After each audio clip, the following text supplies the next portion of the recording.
Good afternoon, and welcome to this week's Referral Exchange Networking Business Success Fertilizer application. One of the things that many small business owners and entrepreneurs have trouble with is pricing. How much should they charge? Well, this week, we're going to be talking about how to overcome that. It's something that is uncomfortable. How much? One of the reasons is there are so many factors that enter into the final price. Most of which your potential client doesn't know about, or doesn't care, or doesn't understand. Now, I read of a conversation between a contractor and a homeowner. The homeowner, we'll call him Tom, asked the contractor, Jerry, to give him a quote for building a deck. Okay, so Jerry asked what he wanted in a deck, including size, a single level or more. Did he want wood or composite?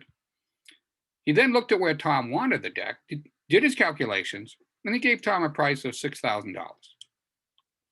Tom was a little taken aback and told Jerry just that. So Jerry asked him, well, what did he think a fair price should be? Tom thought about his latest trip to the home improvement store, did a little figuring in his head, and said $3,000. Okay, well, Jerry nodded slowly, and then he asked, well, what tools was he going to use? So Tom gave him a short list based on what he had in his basement and out in his garage. And Jerry said, well, okay, but you'll also need, and he rattled off a list of things that Tom hadn't mentioned. And then he asked, do you have those? And when Tom said no, Jerry said, well, all right, I guess I could rent you my tools, $4,000. And Tom kind of balked at Jerry and said, well, that's ridiculous. Why so much? Jerry explained, well, it would cost you at least twice that to buy them. Besides, do you know how to use? And he listed off a few of the more complicated tools. When Tom said no, Jerry offered, no problem. I guess I could teach you, but it would cost you $1,000. Now, Tom kind of flipped out and said, well, that's nuts. How can you justify that? Jerry said, well, if I'm teaching you, I won't be able to go out on another job for at least a couple days. But if you want to do it, no problem. Meet me at the home improvement store next Monday, 6 a.m., and we'll pick up what you're going to need. By this time, Tom was kind of exasperated and said, well, I have to work during the day. How about we do it nights and weekends? So Jerry smiled and said, sure, but that's double time. All right. That's enough of that. I think you all know where the conversation went from there. The point is, Jerry shouldn't have had to justify his cost, but he was up against a customer who didn't know, didn't understand, and probably didn't care. Knowing your worth and convincing others of it are two very different things. There are a number of ways to determine what you should charge, but the best justification that I've seen, that I've read, is that you should be paid in relation to the difficulty of the problem you solve. If it's a problem that's easily solved, well, there's little incentive for someone to pay you big bucks to do it. However, if it's something that requires education, experience, certifications, etc., well, then that's valuable. If it requires other attributes, such as creativity, the ability to plan or discern patterns, or any other skill set that they don't have, this drives up your value as well. Now, none of this actually answers that initial question of what should you charge, but there's an article in Small Business Trends that does provide some advice. It starts out with set a revenue target, which is fine, but I think it's a little bit of putting the horse before the cart.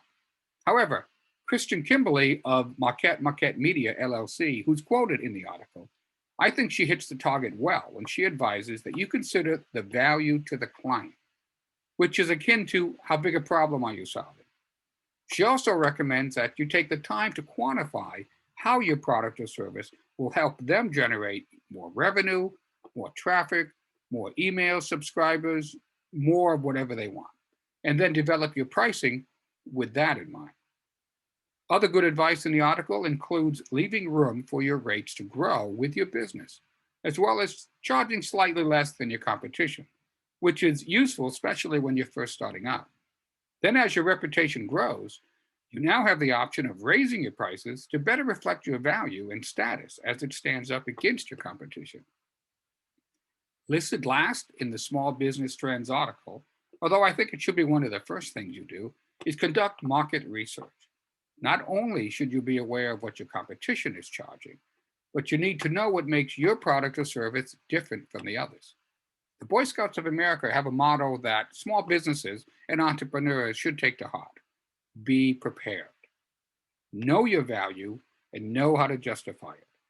Do your research and know what makes you stand out from the competition. Don't back down. If you undervalue yourself, so will everyone else. There's an anonymous quote that I think fits very well. If you really do put a small value upon yourself, rest assured the rest of the world will not raise your price. So I hope that's been some useful information. That's it for this week's Business Success Fertilizer application. If you want to talk about this or comment on it, please send me an email. And if you want to know more about referral exchange networking and how we could help you grow your business, we'd love to have that conversation with you. And if you'd like to form one of your own chapters of referral exchange, again, another conversation I would love to have. So I hope everybody has a safe week, and we will see you next week. This is Rich Austin with Referral Exchange Networking. Take care, everyone.